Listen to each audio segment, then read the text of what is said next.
question and answer about faith. An animated video. Brother, I have a question. Is it true that faith alone saves? Is it true that faith alone saves? It is not true. I am sorry to say this. Faith alone cannot save people. There is no term in the scriptures as faith alone. Oh, I don't know that. No. But faith, the real faith in the scriptures spells out good works, not only faith. Let us read. In the book of 1 Corinthians chapter 13, verses 1 up to 3, though I speak with the tongues of men and angels and have not charity or love. The word charity there is agape in Greek, which means love. I believe we must read the Revised Standard Version.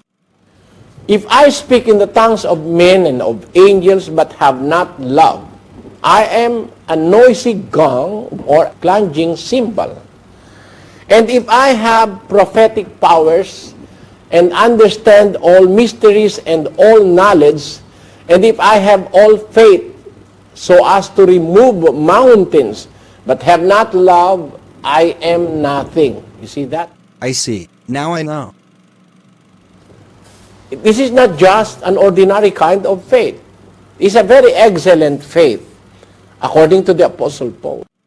If I have prophetic powers and understand all mysteries and all knowledge, and if I have all faith so as to remove mountains, the faith that can remove mountains, that can move mountains, but have not love, according to him, I am nothing. So the notion or the belief that faith alone saves is being disputed by this one verse that I have read. If I have all faith, not a little faith, not a weak faith, not a topsy-turvy faith, not so strong faith, but all the faith, according to Paul, so that I can even remove mountains or move mountains, but I have not charity or agape or love, I am nothing. So it is not true that faith alone can save. In fact, there is no verse like that in the scriptures. I tell you, there is no verse in the scriptures that will prove that notion, faith alone. There is no such thing as alone. Faith alone. It's getting clearer.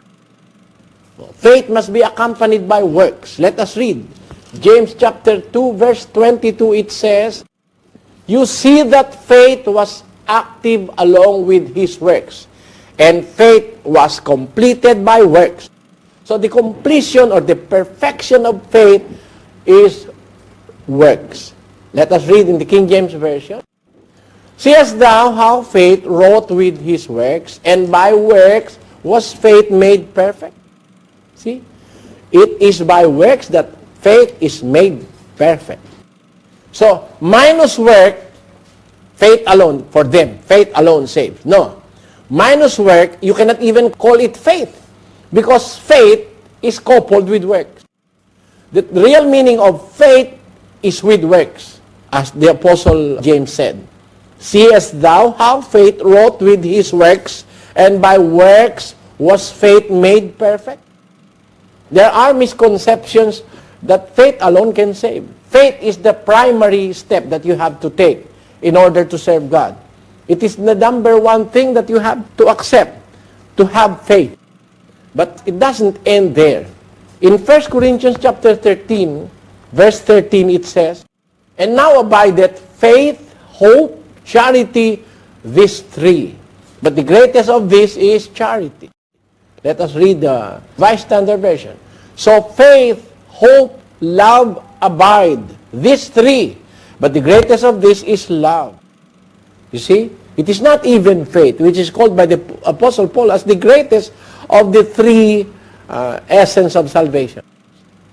There are three things, important things that we have to have in our hearts and in our minds, in our service to God. Faith, hope, and love.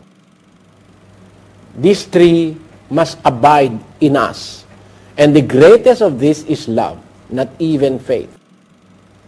Although faith is the primary thing that we have to acquire, to believe and to have faith, but it is not complete.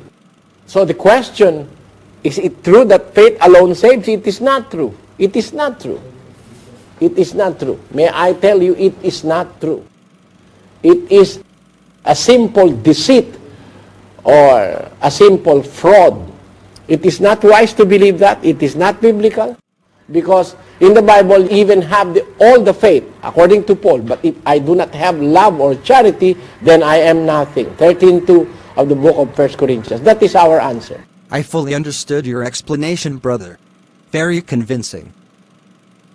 Thanks be to God. Thanks for watching. Please don't forget to subscribe and click the notification bell below.